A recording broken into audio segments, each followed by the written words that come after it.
All right, just let me know when. Perfect. All right.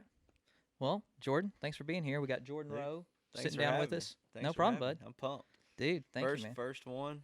Dude, this is the first So one, dude. So I'm thanks so much excited. for coming out. Absolutely. Yeah. Where are you from originally?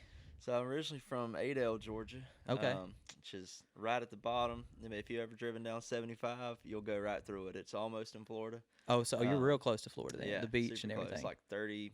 I think it's 39 miles or something like that. So, Gotcha. How far are you from then, the beach then, living there? uh, the like to Destin ish is probably like 3 hours. Okay. So but you can get, I mean, you can get to a beach in an hour and a half. Oh, nice. So if you really want to go, so There it's you not, go. it's kind of a cool place. Nice, nice. So, And then how long you been up here in Nashville now? officially since last June, so June of 2019 is when I Okay. officially moved, and then I've been coming up a couple summers before that, in between school to write and stuff during the Gotcha. summer and intern and that kind of thing. So Nice. I kind of like, got to make some friends a little bit and get my feet wet and figure out the city before I Find a moved here. roommate and stuff. Find a Yeah. roommate and all that good stuff. So, Nice, nice. yeah. Right on, right on. And what kind of got you? Is there a reason you got into songwriting and music? Or is it something you've just always been into as a kid, or what? Yeah, I was a kid, when I was little, I was, for Christmas or birthday, I was asking for, a fiddle or banjo or Really? guitar or so, and I never learned how to play all that stuff, but I loved music, I always did. And I grew up, I played the drums in church and started singing in church and everything, and that's kind of what got me into it originally, was singing at church, and then in high school, I did the whole choir thing, and but our high school choir was the cool thing to do. Now Really? it Oh, wasn't that the was. lame thing It to do. wasn't a Now lame it thing. It was was a cool fun back thing to then. do. It was a fun Nice. thing, and so I go off to college, and when I get to college, I met a guy named Bradley Jordan, Okay. And where'd and you go to college? Sorry. at UGA, Okay, nice. Georgia, go Dogs. There you And go. Right on. so I meet this guy named Bradley Jordan, and he was running Peachtree Entertainment, and still does, which is a promotion company, and has a lot of country guys, and he helped out, Luke Bryan, Zach Brown, all those guys get Nice. their start, and he lived in Athens, and so we got to become good friends, and he started letting me open up little, gigs around there and be the opener for it, just acoustic, and that's kind of, he gave me my first show and a lot of my first shows, and I still work with him on those, and that's kind of what got me into the, I guess, the real side of performing, and actually having a real show. And so I, got started doing that, and then I met, who's now my manager, Zeb Luster. Nice. Um, Through that, we're fraternity brothers, and that's, going to the next point of signing with River House and Tape Room. Yes. And so several years ago, Zeb, he was working for Comcast up here, and Really? he reaches out to me, and he goes, "Hey, I know you don't know me, and I don't know what I'm doing, but I want to help you, and I want to get into music management, and if I could help you anyway, please let me know. I'm trying to figure things out too." And I thought that was cool. I was like, this is a guy I can trust, because he Yeah. didn't, shoot me the bull of, hey, I can make you a superstar. He goes, hey, I don't know what I'm doing. Exactly. Just honest with you Honest up with me. front. Yeah. And so, long story short, man, we started working together, and he went from selling Comcast, and now he's the creative director in charge of publishing at River House, which is Nice. And that's who you signed with that's who I now. signed with River House and Tape Room, and so Nice, nice. Zach, can you pull up any of that for like on signing with them? Because I know I saw some photos of y'all signing and stuff on that. But yeah, dude, so it that was was fun. that was pretty exciting, huh? I'm pumped. I'm pumped about it. It's the cool thing about it is, like, Tape Room and River House are independent companies. They're not a really, really big corporate, which those are great. But the cool thing about having two independents are you have such a family feel, I guess, Yeah. is the best way to describe it. And so you really get a cool work atmosphere of a team. And you really got two teams working together for you. Um, and then that's what you can take to the table to a corporation. So I love it. I love it. It's a cool Nice. setup. That's awesome, man. That's awesome. So, and like you've got probably some new songs coming out. Like you have an EP coming out with them, or what's the plan with that? Yeah, so we went in and we cut 3 songs back in March, right before. I think we were one of the last sessions to cut in Nashville before the quarantine. And Nice. so it was, weird time, and we were trying to figure things out, and we had cut those with the intention of going out and playing shows off of those songs, and so the three we cut were all up tempo that would be good Good live if live people had shows. never heard it. And so that was the plan going into it. And now things have changed, and we're playing everything by ear, but we're hoping to get at least one of those out. I think in August, maybe Nice. later part of August, and so I think we're going to roll them out. Do one and then wait maybe 8 weeks to do another one, and so on. There you But go. I definitely we've been writing so much. I'm sure. Some Yeah. music's coming for Yeah, sure. and you just said you're about to go on a couple of writing vacations or yeah, and do Yeah, some stuff. I'm going to do 2 week long retreats where we just take a handful of my favorite writers that I'm good friends with, and go lock ourselves at a farm for a week and write every day, fish, build a fire, and ride around it some more at night. So it's gonna be fun. Sounds like a good It's gonna time. be fun. That's where the magic happens. For Is sure, stuff for like sure. that. Dude, that's awesome. That's So awesome. And where's kind of your music at now as far as like where people can go and find your music and, just on it's on like any streaming platform: Spotify, Apple Music. I think the Amazon, Pandora. All anything like that. Yeah. It's out there, and we're hoping. I don't know if we'll even do the CD type You thing, don't know which if I you hate. because I love old no, school that's stuff. the thing you because it's know? like exactly like we were just talking about how we like old school stuff and Yeah, everything, and it's yeah. like it's a shame. I mean, I remember the cassette tapes. You remember those? Yeah, Oh, dude, I and like still listen to them. oh yeah, like I'm trying to think of who I had. Like mainly it was Christmas songs was when big we had cassette tapes. We Yeah, listened, Jim Neighbors, yeah, Frank Sinatra singing some of these old Christmas songs. But yeah, my truck I used to have had a cassette tape in it, and yeah, that's what I loved. But yeah, yeah, now CDs and now everything's going digital. yeah. It's crazy. It is, which is great because it's so convenient to be It able to is. pull up It any is. song. But I like to do, obviously if I'm driving, that's what I do. But at the house, I've got a record player, See, and yes, a good old man, record. every morning just about to get down. Alan Jackson, "Precious Memories." There you go. That Oh, record, a good just one. great way to start the day. Nice. That's it. Nice. That's perfect. That's So, awesome.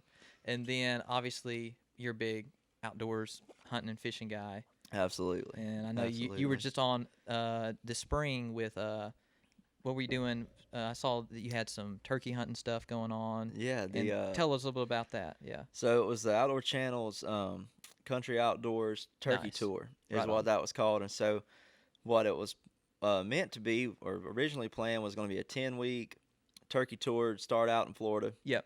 and just hunt Florida, Georgia, Tennessee, Kentucky, all the way out west. I think end up in Wyoming, Nice. and it was going to be a lot of traveling. Well, and then quarantine hit right at the beginning of it, and so Zach and Mary, the stars of the show, they were down in Florida, There you and go. they Oh, right reach out there. to me. Yeah, Look right at here. you. Nice. That was the grass farm bird. Oh, that was we, that we, one? We dubbed him Houdini. He was super super hard to kill. So that's a good story. But Nice. but anyway, so they reach out to me, and we had planned to hunt like a couple days at my place in South Georgia. And anyways, they ended up staying with me for almost 2 weeks. Really? Because everything was shut down. They didn't know whether they could travel or not, and so they just stayed with me for 2 weeks, and we hunted every day. And I think I watched like 8 or 10 birds die. It felt Really? like so. Dang. It was a good time. It was a good season then. Yeah, Yeah. yeah. That's awesome. Yeah, And then fishing, are you a big bass fisherman or what? yeah, absolutely. So See- I was there. We go. I was oh gosh. How big was that thing? Yeah, it was. She was 10 even. I caught a lot of slack for that fish right there. Really? Yeah. So my mom was out there, like the whole family. We were having a little fish fry or something that night. That's just a pond out there at my grandma's house. Anyways, I was using my little cousin's rod. Yeah. This got like 8-pound line, You caught probably him on a an 8-pound line. 4-gear ratio. So you're like this, and you're getting like 5 feet of line in. Not for fish like that. Not for fish like that at all. Classic. So I'm scared to death she's about to come off. Yeah. And so I'm like, okay, I'm just gonna, I've tired her out for like 5 minutes. I'm just gonna try to back up the bank and see if she'll slide it up, which I do all the time. Yeah. So I post that video on TikTok because I had to get a TikTok. So That's what all the kids are doing that's what nowadays. all the kids are doing nowadays. So I posted it on TikTok. The thing was, it's got like almost 1 million views. Really? And you go read the comments. These people are savages. I mean, it was like The the worst Never thing. read the comments because the people get on there and Yeah. just go to war. if it's a pond fish, so it doesn't count. I mean, Uh, it's literally a fake fish. Yeah. it's a fake Because fish. it's a pond fish, doesn't count. Backing up's the worst thing to do. You know, it's just I held it wrong. I mean, you can't do nothing right. You cannot do Cannot anything do right. anything right. That's But, just you how know, it goes. Hey, here's the thing though. How many of them have caught a 10-pound fish? exactly. I mean, Exactly. that's the thing. So it's like that Haters thing gonna was. hate, man. That is true. That is You know, true. you gotta go out there and catch them. But that thing was a toad. It was fun. It was fun. But yeah, I did. I was on the bass fishing team at UGA, Oh, really? and so I did Nice. that. That was really fun. You know, we Did y'all got to go go all around over? the big lakes. Yeah. Yeah, like Chickamauga, Kentucky Lake, all that stuff. Nice. So, What was your favorite place to fish? probably Lake Seminole, Really? which is pretty close to my house, like an hour 45 from there. Nice. And it's a tough lake, but it's fun. It's fun. fun. Nice. So That's awesome. Now, what's the farthest away from, I guess, your hometown area that you went to fishing on that tour? I think Kentucky Lake. Kentucky Lake was I the think farthest. Kentucky Nice. Lake was the farthest. Nice. And that was we never had good weather up there. Really? The first year, it was. I mean, it was storming so bad. There were like 3-foot wave, 4-foot waves Ooh. out there, and some guys, I forget which school they were from, they totaled a 21-foot Triton out there. The waves were so bad. Oh. And then the next year, it was a blizzard. I mean, you were literally snow covered the boat. Oh man, You just when you get out freezing to there, death. wipe the snow off the seat and sit down. Mm. It wasn't fun. Nah, not fishing in cold weather. No, Because definitely that not. wind kicks up and sprays into that water on you. Yeah. Oh. yeah, it's rough. It's Mm-mm. rough. No, it's like I know I'll be in a deer stand Exactly.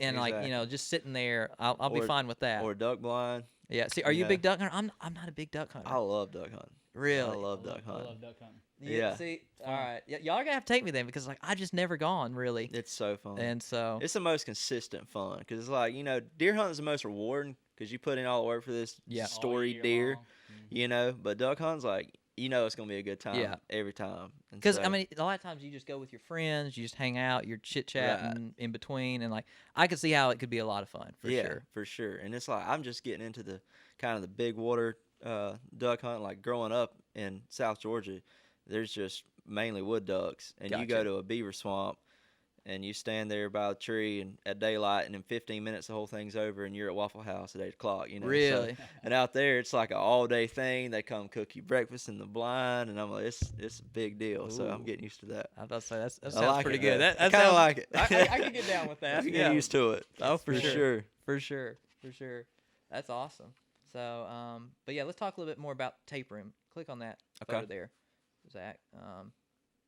Because I know that's big for you to be because you've only been up here, like you said, just Yeah. a little over a year About now. A year. Yeah, I was super blessed to be to have a team like that Yeah. already is crazy to me. And they're awesome. Yeah. And both companies feel like I said like family. All the people in that picture, and CAA Nice. is the agency there. That's Sam and Sabrina on the left, and but yeah, so Ashley is the one sitting down right beside me on the left, and Okay. then Lynn is right beside me on the right. So Ashley is the owner of Tape Room, and Lynn's the owner of River House. Gotcha. And so yeah, I had a meeting with Ashley yesterday morning, and we were listening to new songs because I've been writing A lot. usually 3 to 5 songs a week, and so it's so much to sit down and hours of just listening through and trying to imagine what they'd be like produced, and True. try to put together an album is because that's I think the next big task is trying to put out a first album. Yeah. And we were talking about yesterday some artists will try to make like all the songs on the album have the potential to be like radio singles, and Yeah. then others will have your few radio singles, and then your deep cuts, your back of the album stuff. Yeah. And I was that's kind of what I grew up on, and I think that's what I kind of want to do is have those few that sound like a radio thing, and then have the super cool songs, because some of my favorite songs Oh, in the yeah. world are those number 11s, Yeah. and so we're just trying to figure all that out now. Yeah, so and it's that's fun, kind though. of it's one of those things like with now everything going digital and a lot of EPs, people just putting out EPs. right. And it's like it's all great because I love listening to music, and radio hits and stuff. Yeah. I remember buying a CD, I'd go to Walmart, pick up a CD, Mm-hmm. throw it in, the CD player, and just Yeah. drive in the truck Leave it and in there for a week or two. And listen to the whole song or the whole, record, and you would, it's just something Right. that, it's kind of not anymore. It's going Yeah. away. It's going Yeah. away, but Yeah. I don't know. It's one of those things that's like there's a lot of times the songs that wouldn't be on the radio were a lot of times my favorite. Right. Same. Yeah. Same. Yeah. And you know, the catchy ones make the radio, and then you got your other ones that you just hit you. You Yeah, know? That hit- exactly. That's the ones hit you have harder. to go for a drive on a night, you know, and you're like in a mood, and you Yeah. gotta listen to those deep cuts. For sure. For Mhm. sure. They So- hit different. They Yeah. do. They do. That's awesome. That's awesome. Well, dude, thank you so much for coming out, man. Thanks for having me. I really appreciate enjoyed it. it. Oh, Yeah. dude, It was fun. it was good, dude. It's fun. So yeah, I don't think for now this is a good one, but would love to have you come back out in the Yeah. future, Yeah, man. for sure. Absolutely. Play some more Absolutely. songs I'll have to and- get some of my buddies out here. Dude, yeah, tell him, man. So, Come on, We'll on. do it. There you We'll go. do it. Awesome. Well, Jordan, right. thank you, man. Hey, thank you for having me. No problem, bud. Thank you, man.